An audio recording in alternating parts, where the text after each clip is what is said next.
Tales of Toronto, the story of Wassi, Wassa.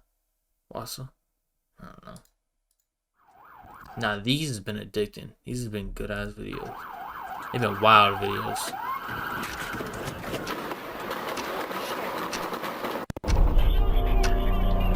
21-year-old is Kwasi Skeen Peters. We also know that he was wanted by police for his alleged involvement in a double homicide. Yeah, Wicks. Let me promote my nigga one time. Head up. Real Spiller. Pressa? Yeah, look at my Spiller. Oh, Man. I think this is Pressa's big brother. Right hand curly right there, too. My best friend, you know? Father Kwasi Sr. testified his son was in and out of jail from the age of 13. It's them Tales of Toronto. Toronto drill rap stories and shit like that. 21-year-old Kwasi Skeen Peters. They really have? I didn't even be looking. Up to cousin, what are you dealing with? Huh? Yo, Baba, the ops. Baba. You where's Keisha? Did you catch Keisha? Did you catch Keisha? That's all news. Baba, it's not drinking on the Baba. Wait, what? Ops. Baba. You where's Keisha? Did you catch Keisha? Did you catch Keisha? That's all news. Baba, it's not drinking on the Baba. Oh, I was like, what the fuck is going on in the elevator? Really? Bro, it'd be hard to keep up with them comments. Driftwood. Money music. That tennis courts? Every night I hear Wassi calling. Yeah. Every night I hear Wassi calling. Every night I hear Wassi calling. Big ass windows. Every night I hear Wassi calling. Kwasi Skeen Peters, aka Wassi, is a Toronto rap artist. He was raised by the infamous Northside Jane and Finch neighborhood of Driftwood, aka The Woods. The Woods has been the scene of many gang-related shootings over the past 2 decades, and Toronto police reported that it has long been a territory I think they was like making fun of someone that got shot or something. claimed by the Crips. Driftwood have ongoing tensions with communities on the south side of Jane and Finch called the Grassways and They brought up the maps, the Google Maps. Wait, what are we looking at? Oh, damn, this how close Jane and Finch and Driftwood is? I did not know that. I knew there was beefing, but damn. That's a lot of territory, though. But that ain't important. Toronto police reported that it has long been a territory claimed by the Crips. Driftwood have ongoing tensions with communities on the south side of Jane and Finch called the Grassways and the Lane, both of which have claimed blood. Although The Woods is home to some of the most talented artists in Toronto, from the legendary Robin Banks. Yeah, he was the one that, I think he got shot and like he's in a wheelchair now and shit. But he like put on. Then you know my life been hard, but through the bullshit I still find a way to come out a star. To the young and lyrical Pressa.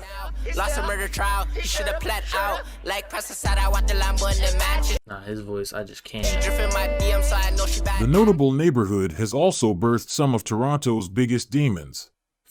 But last summer, something happened to Burns too that made him reevaluate. His half-brother was running on this footbridge when he was shot dead. What is this? Andre Burnett was once one of Toronto's most wanted criminals. On the afternoon his enemies finally caught up with him, Burns was close enough to hear the gunshots. I don't know, man. I felt kind of like up in a way still. Like, I don't even know how to describe it. Like, it was rage, anger, like, I don't know, sadness, whatever, all mixed into one. It was also the realization that what happened to his brother could just as easily have happened to him. Andre Burnett was a Driftwood OG with a very violent history. At the age of 23, he had racked up a serious criminal record, including firearms charges, as well as 2 attempted murder charges against 2 Toronto police officers. Andre spent 22 months in prison for the 2 attempted murders before the case was thrown out due to an inaccurate report made by one of the officers. On September... What the fuck? They getting sued? Like, what's up? I'm not sitting in jail for 22 months. That's damn near 2 years of my life. Because motherfuckers don't know how to... The case was thrown out due to an inaccurate report made by one of the officers. On September 10th, 2005, just hours after being released, Andre was walking along Driftwood's iconic bridge when he was confronted by a man. Residents at the scene, including his half-brother Andrew, reported hearing loud yelling and a heated argument outside before hearing a... The fuck? Hold on, we gotta go back a little bit. You telling me he just got out from doing a 2-year bid that he wasn't supposed to do? While walking home, he got shot. After being released, Andres, on September 10th, 2005, just hours after being released, yo. Andre was walking along Driftwood's iconic So when it's crazy, bro, I can't get my time back, bro. Bridge when he was confronted by a man. Residents at the scene, including his half-brother Andrew, reported hearing loud yelling and a heated argument outside before hearing a... My best friend Wassi, he seen somebody like basically there's a guy, he got shot on on our neighborhood like plaza, and then the guy ran. Oh wow, 11-year-old Wassi, I don't know if I'm pronouncing that right, my bad, was the first to find Andre's body. Damn. So it's like the first like time seeing dead type shit. Seeing somebody like basically there's a guy, he got shot on on our neighborhood like plaza, and then the guy ran. It's in the news too. It's the guy ran to like our bridge, and my crazy, best friend, he seen the guy die. He's dead on the bridge, you know, and he's just a little kid. Like he was probably just like, I don't know, like 10 or 11, right? So he was just like 2 years older than me at this time. So he walked. That boy fled. You know, like that's. He hears someone died. He seen a murder. He rubbing his hands behind the camera. So he walked and he's like, "Fuck," you know, like that's a lot for a kid to see. He got a Glow Gang chain on. Is that a Glow Gang chain? Him like that ain't important. A guy dead on the floor, you know, and then that guy, he was never. Even my teacher said like Quasi would never be the same after that. Damn. Wassi was indeed never the same after finding Andre's body. At the age of 13, just 2 years after the traumatic incident, Wassi was charged and convicted of a gang assault on a 13-year-old girl with 2 other teens. Whoa, this ain't no gang assault. This is. Whoa. You know what I mean? This is. Yo. Nah, bro. Nah. 3 years after that, he was sent to the controversial Roy McMurtry Youth Center in Brampton as part of his punishment. Youth researchers Chris Williams, Devin Jones, and Roseanne Bailey. 13, bro? I'm not gonna lie, that's crazy, bro. Yeah, I don't condone. Yeah, I'm already not fucking with bro. As part of his punishment, youth researchers Chris Williams, Devin Jones, and Roseanne Bailey were at the facility at the time, and they took the opportunity to interview Wassi. In their report, Wassi was quoted saying, "Sir, if that judge thought I was a monster as he described us at sentencing, the world is going to see a monster when I get out of this hellhole. This place made me a monster. Every day I am..." You feel me? Like, what Birdie is like going through, and this shit like the gang assault. I don't condone that, but this is why I don't like juvie, or you feel me. Some juvies are good, but most of them, you feel me, they're usually not good, especially for young teenagers. I just like rehabilitation better, but this is why I don't support jail or juvie and shit like that, because that place is, I don't know, them shits is not fit for nobody. I ain't gonna say that because some people do deserve it, you feel me? The gang assaults like that, if you're a grown-ass man, even anybody doing these gang assaults on females, I don't, that's a place for them to go, you feel what I'm saying? But you feel me, there's other people that are part of the environment, they gotta go through this, and then, you feel me, they go to juvie or go to jail, and then they come out different. I know, there was a story that, I be watching like crime shows and shit like that, Forensic Files. There was this dude, you feel me, he ended up doing like a 10-year bid. I think they proved that after he passed away that he didn't even do it or some shit. Well, he didn't pass away after he went back in, but you feel me, he ended up coming home for a month. And when he was home for a month, he was with his brother, and his brother, you feel me, they got in an argument, his kids was there. He ended up killing everybody in that house. And the family said, I think that there was one girl that survived. I'm saying all this to say this because the girl said that after he came out, he was never the same. I think it was like, it might not have been the kid, it might have been, I don't know, but someone next to the family that seen him before he went to jail and after he went to jail said when he came home from jail, he wasn't the same person. And he ended up killing like damn near the whole family in the house. That was crazy, bro. And it's like, jail really like turns people into monsters. Like, that's why I just can't support it. Because I know in other countries, they have rehabilitation centers and shit like that. You feel me? They got, they jails is not jails. quoted saying, "Sir, if that judge thought I was a monster as he described us at sentencing, the world is going to see a monster when I get out of this hellhole. This place made me a monster. Every day I am literally fighting for my life." He then went on further repeating, "The world is going to see a monster." Since then, Wassi spent the rest of his teenage years in and out of juvenile detention. The authors also took the opportunity to interview Wassi's mother, who told them that her son's rearrest and incarceration stemmed from the challenges he encountered in the course of attempting to register in school and his inability to access reflective services. According to Williams, Jones, and Bailey, by the time Wassi was 16, he would be charged in the December 2011 Project Marvel raids, in which police forces across Canada simultaneously 660 charges. Executed search warrants targeting the Driftwood Crips. This resulted in more than 60 arrests, some of them including Pressa, YG, Bundog, and more. Attempted murder, prostitution. We have breaking news this hour on a cross-Canada crackdown on gang crime. Raids are underway in cities from Toronto all the way out to Vancouver. In the middle of the night, a 94-year-old great-grandmother among those arrested in a series of police raids. Handguns. Who? 4-year-old Toronto all the way out to Vancouver. In the middle of the night, a 94-year-old great-grandmother among those arrested in a series. The fuck was she doing? A great-great-grand... What? The fuck is she doing out there? She on the block like that? In the middle of the night, a 94-year-old great-grandmother among those arrested in a series of police. Damn, 94?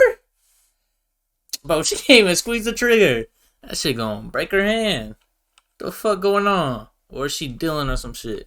Are underway in cities from Toronto all the way out to Vancouver. In the middle of the night, a 94-year-old great-grandmother among those arrested in a series of police. Like, I swear, these videos get crazier and crazier every time I look at this shit. What the fuck? She on that Porsche selling, cause ain't no way she's shooting. Handguns, automatic rifles. Damn. Nah, that's some Call of Duty shit. This shit, you just need to throw this shit away. I don't even know if this shit shoot anymore. A single barrel shotgun, that shit look rusty as hell. And more than $100,000 that shit don't cash. Work. You can't load it Items up. Seized during yesterday's cross-country crackdown. There was many of those arrested, some as young as 14, facing charges that include attempted murder. They appeared in court today, one by one, and many have already been released. If your children have guns, moms, look in their rooms, check. You might have a killer on the dinner table. Come on, bro. Wassi was granted bail on the Project Marvel charges, but he was arrested again a few months after his 18th birthday and charged with a weapons offense. He was released on bail the next year. By the time Wassi entered his 20s, his troubles only intensified.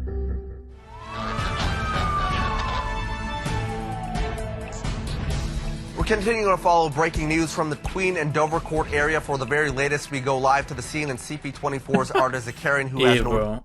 Karen, this, yeah. Nah, the news, bro. The news be like manipulating shit so bad. Like, I be seeing that with like the New York drill shit, bro. They be calling everybody a drill rapper. This man had one snippet on his IG. They call him a drill rapper. This drill rapper just killed somebody where he got killed because of his drill raps. He had nothing to do with the drill rapping at all. You feel me? The news be throwing and twisting shit so bad. It's terrible. Live to the scene. Yeah, like C-Blue's the biggest case. This man, he was acting like he was a cop killer. He was a cop shooter. He was going away forever. This man got the case thrown out in 3 months. 24's Arda Karen, who has no new details for us. Arda. That's right. Toronto Paramedic Services confirms to us now that 2 people are pronounced dead on the scene here. Well, Ken, the double shooting happened here around 7 o'clock in the morning at this trendy new condo building near Queen and Dovercourt. As you mentioned, police have now released the names of the victims. The victims were both 26 years old and from Toronto. Their names are Abduel Abdullahi and... Nah, they had this shape so weird. Mohammed Abduel Diri. Police say they were... His shit is crazy. Sunday, June 28th, 2015. Known Dixon Bloods, Mohammed Diri, a.k.a. Cam, and Abdueli Abdullahi, a.k.a. Bevy, were executed. What's the name? June 28th, 2015. Known Dixon Bloods, Mohammed Diri, a.k.a. Cam, and Abdueli Abdullahi, aka Bevy, were executed after a 3-day-long party at a downtown they the ones that got killed? No, rest in peace. Toronto condo. Cam was executed by the 2 gunmen in the kitchen. Then one of the gunmen immediately went into the bedroom and shot Bevy as he slept. 2 other men and 3 women were at the apartment. Wait, hold up. Cam was executed after Cam My bad, I'm not listening. and Abdiwali Abdullahi, aka Bevy, were executed after a 3-day-long party at a downtown Toronto condo. Cam was executed by the 2 gunmen in the kitchen. Then one of the gunmen immediately went into the bedroom and shot Bevy as he slept. Damn. Bro, I'm telling you, that's my biggest fear, bro. Like, something happening, you feel me, in my sleep, can't defend myself, you feel me, I'm out of here.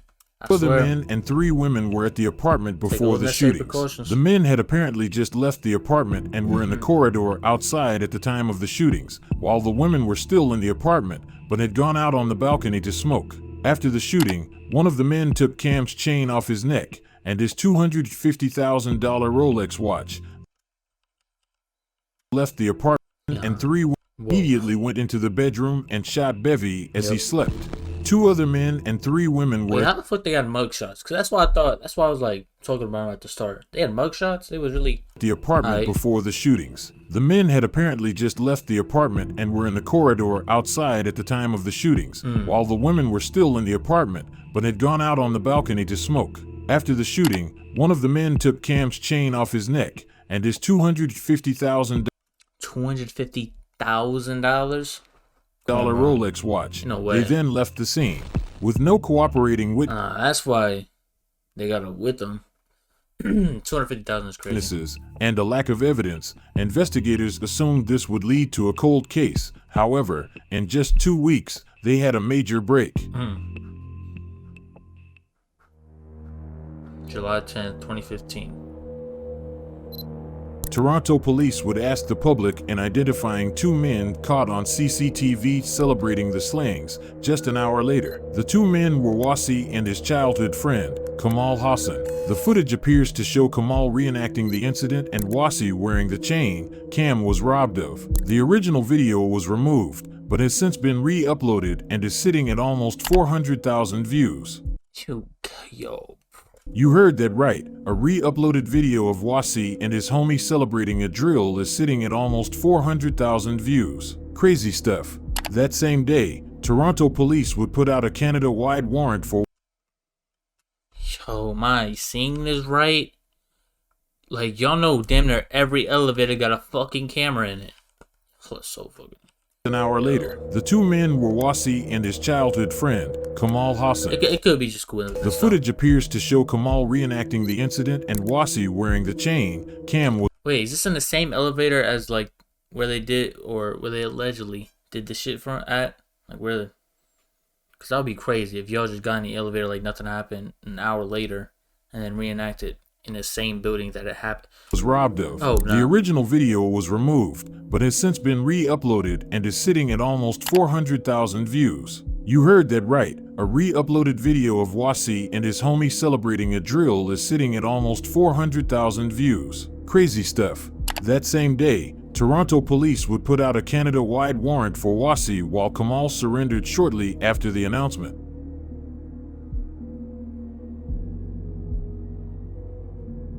They're wearing the chain?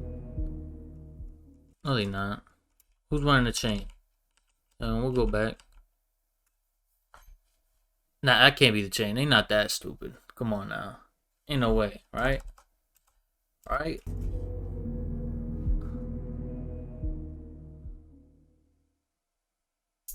Two weeks after. Did they say that? Okay. The warrant was issued for Wassi. Toronto police managed to track him at Tryst nightclub in downtown Toronto. However, during that weekend the streets were especially busy since it was Carabana weekend.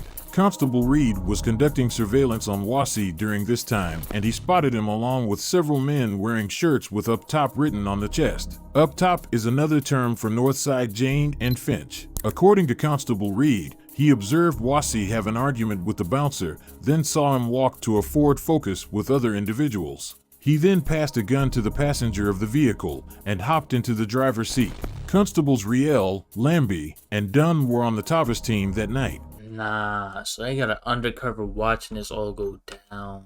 Seat. Constables Riel, Lambie, and Dunn were on the Tavis team that night. Tavis is a kind of roving police team that is deployed to violent areas. They were in uniform and on bicycles this specific day. Just after 2 a.m., they were called to assist the Toronto Police Intelligence Unit with taking down Wassi. They waited in the alley behind Trist until the takedown was called. When they got the green light, the 3 officers ran from the alley towards the Ford Focus he was sitting in. Constable Riel saw 2 people in the front of the car. He pointed his gun at them and yelled words to the effect of police. Hands up, don't move. He then saw a muzzle flash and heard bullets snapping. He realized that someone was shooting at him through the front window of the Ford Focus. He returned fire.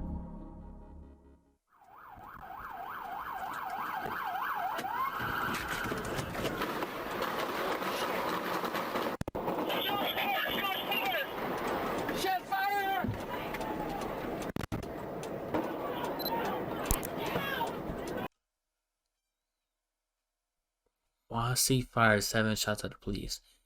The police is the biggest gang there is. You feel me? Firing 7 shots, you be lucky to make it out alive. Respectfully, you feel me? Unless you can get up out of there. But after you shoot a cop, shit like that, it's gonna be bad for you, bro. You're not gonna win that fight. You may win the fight momentarily, but overall in time, it's crazy. Damn, they shot 24 back. Yeah, bro. I'm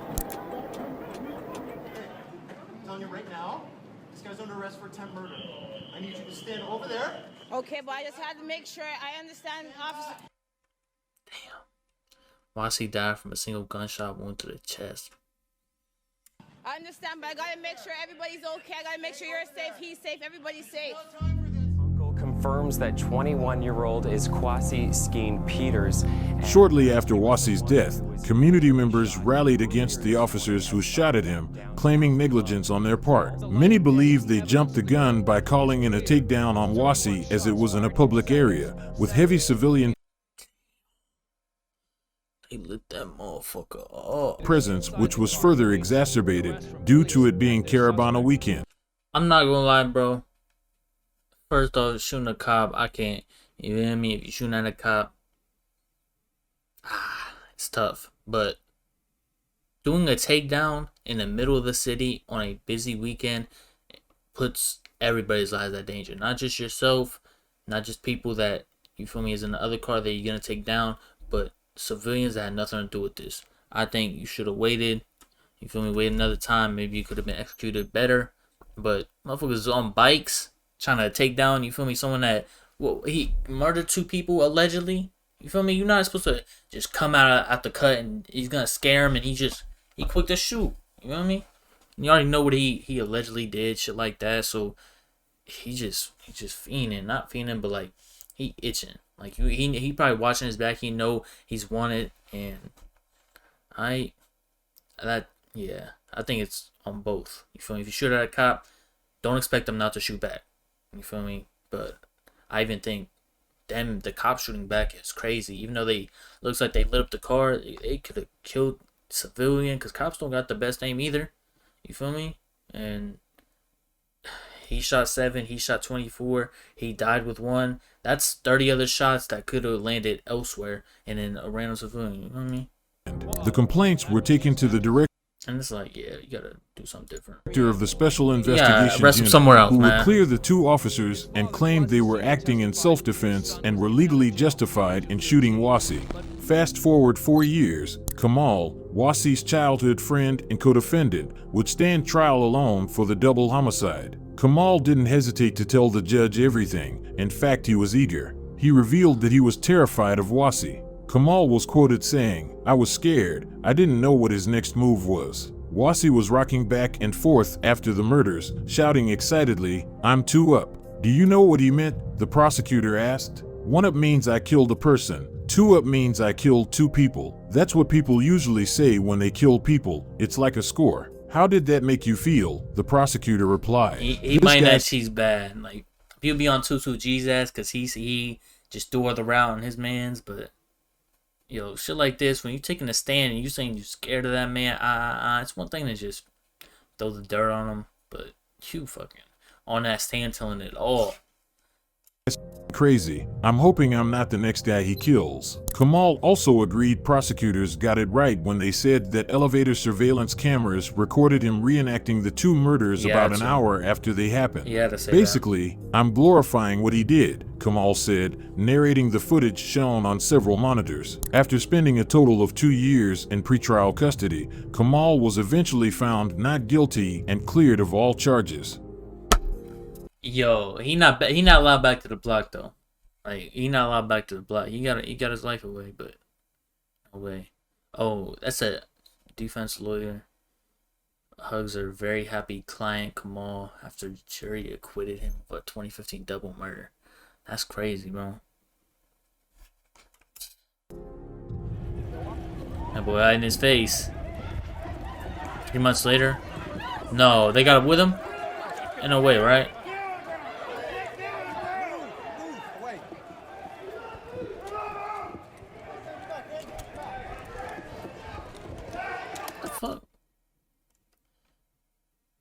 What the fuck? The Raptors just won the finals. This motherfucker shooting? Nah. He should have played for the Raptors. He's shooting off the court. Damn. He knew Kawhi was leaving, that's why.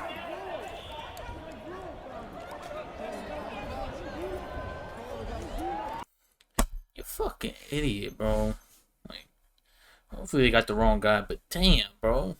Whoever did that shit is fucking dumb as fuck. And a crowd of people just shooting is crazy, bro. Again, what the fuck is going on? He was arrested and charged with attempted murder.